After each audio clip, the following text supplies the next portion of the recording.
spot. We're hitting some of our Gulf spots today. It's pretty windy. We came on the backside over here. We're gonna be diving about 15, 25 foot water.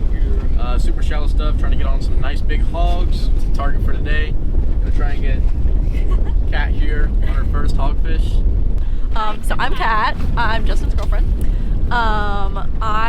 This is my first time ever diving, trying to spear a fish, so I'm a little nervous, but I'm really excited. And he's getting his wetsuit on. Alright guys, so mainly the bottom we're going to be looking for here is little brain coral heads and little reefs and ledges. I mean, we're diving the Gulf right now, so there's not really a whole lot of structure or reef. So any relief you can find is going to hold fish, and typically pretty nice ones. We all decided to hop in, and like Justin was saying, the goal for the day was to get the girls on some hogfish and to do a fish fry at the end of the day. We were only in the water a few minutes when Milan pointed out this nice hogfish to me, and I took a dive to get a closer look. Hogfish are probably one of the best eating fish here in the Florida Keys, and they are one of the easiest fish for beginner spearfishermen to start with.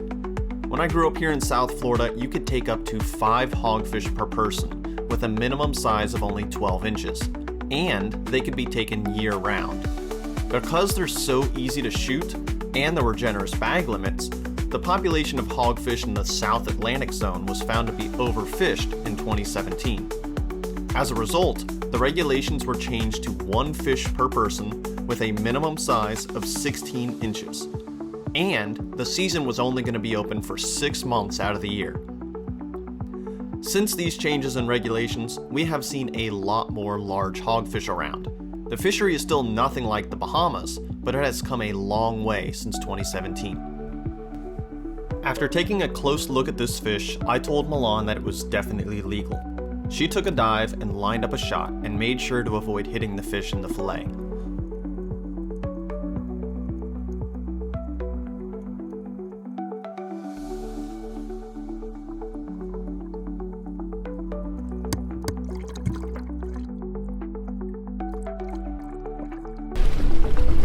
Take very long. He was right by the boat, like maybe a minute after I jumped in. Not even. He's nice though. Well, thanks, buddy. Being able to get a close look at the fish you plan to harvest before pulling the trigger is one of the main reasons that spearfishing is more environmentally friendly than fishing. When you put a line in the water, you never know what's going to take your bait. This can lead to bycatch, and sometimes hooks that get swallowed or hooked in the gills will kill a fish, regardless of if it's legal or not. When spearfishing, you pick the exact fish that you want to take after ensuring that it's a legal size and species. In shallow spots like this, you can attract larger fish by going to the bottom and kicking up a little bit of the sand and making some grunting sounds. This action makes the fish on the outskirts of these spots curious, and sometimes it brings in the larger fish. The sand in the water makes it look like there's a large fish feeding, and all of the smaller fish are coming in to check it out to see if there's any scraps left over for them to get something to eat too.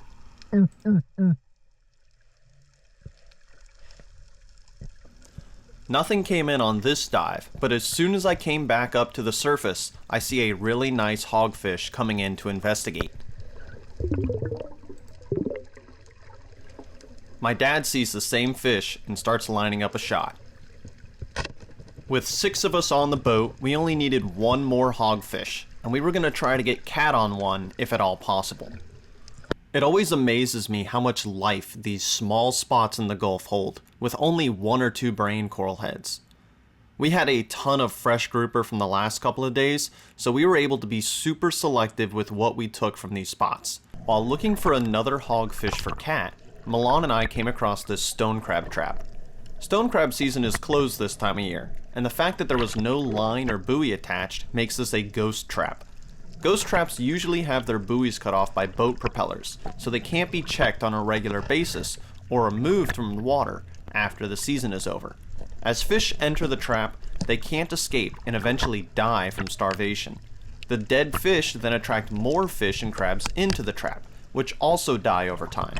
These abandoned traps continually kill more and more fish. When we come across these ghost traps, we always disable them by removing their lids. On this day, we probably disabled at least 3 or 4. Justin spotted another legal hogfish and pointed it out to Kat.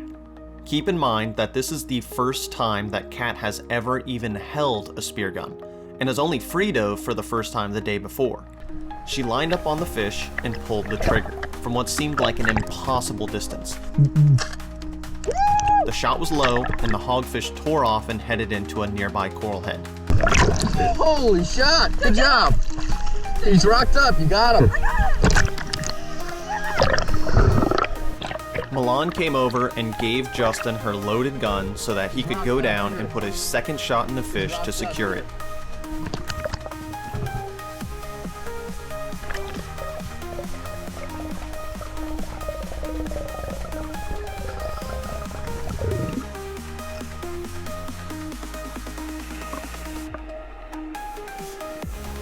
Using his flashlight, Justin found the fish in the rock, then lined up a shot and pulled the trigger.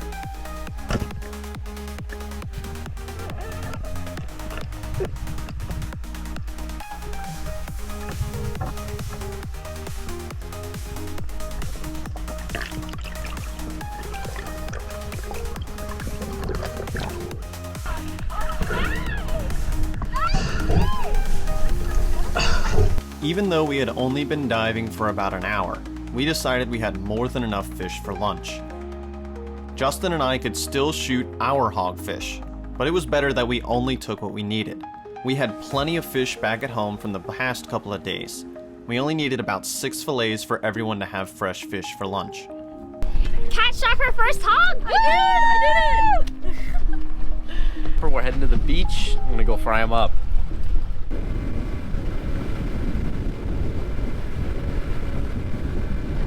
We just pulled up to the beach. We're gonna settle in here, snack for a little bit, then we're gonna cook up some of this fish we got, do lunch. We're gonna go ahead and start filleting these hogfish we just shot.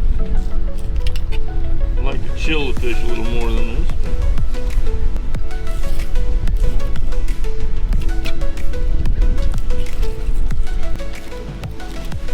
A little bit of rice flour. Less than ideal conditions in all this wind.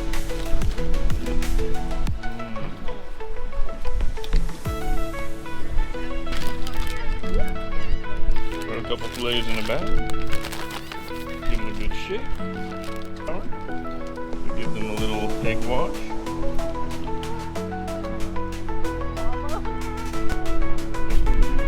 There you go.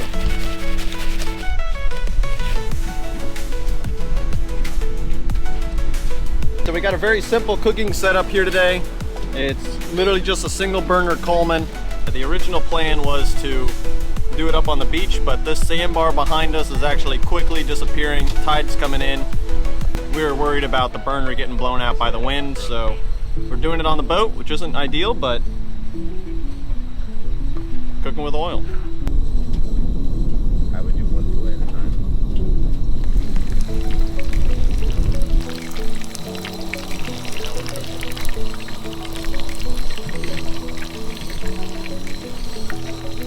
Well, the issue we're running into is it's so windy, having a hard time keeping the oil hot enough to fry this fish. But we got a system set up now. We moved the cooler around to try to protect it from the wind. Take some tartar sauce we prepared before the trip. Alright, I'm gonna try just plain hogfish first. If you did.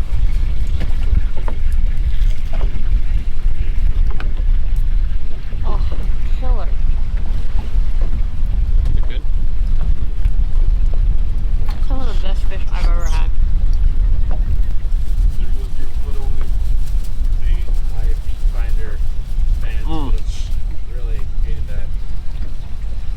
It's good stuff.